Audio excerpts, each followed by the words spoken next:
উন্নয়নের নামে বিপর্যয় উত্তরবঙ্গে। পাহাড়ে বিপর্যয়ের পিছনে বেআইনি নির্মাণ এবং অপরিকল্পিত বাঁধই দায়ী।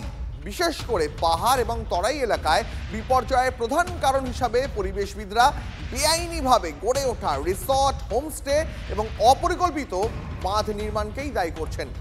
প্রশাসনের নজরদারি এবং পুলিশের নিষ্ক্রিয়তার সুযোগে একের পর এক রিসর্ট, হোমস্টে এবং আবাসন তৈরি হচ্ছে, আর তাতেই বিপদ নেমে আসছে পাহাড় এবং তরাই এলাকায়।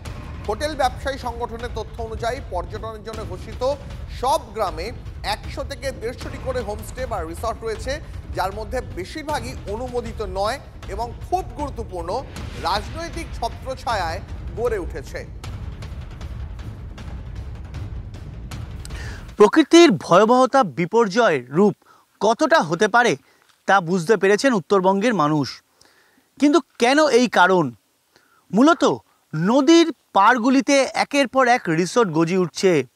সবকটি যে বেআইনিভাবে হচ্ছে তা নয়, তবে একাধিক ক্ষেত্রেই দেখা যাচ্ছে সেগুলো অনুমোদিত নয়।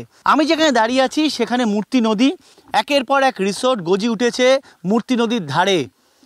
গরুমারা অরণ্য, সেই অরণ্যের ধারে কাছে একাধিক বেআইনি নির্মাণ তৈরি হয়েছে, তৈরির কাজ চলছে, এবং এই ধরনের নির্মাণের জেরে যে ভারসাম্য সেগুলো কিন্তু লঙ্ঘিত হচ্ছে বলেই মনে করছেন পরিবেশ প্রেমীরা।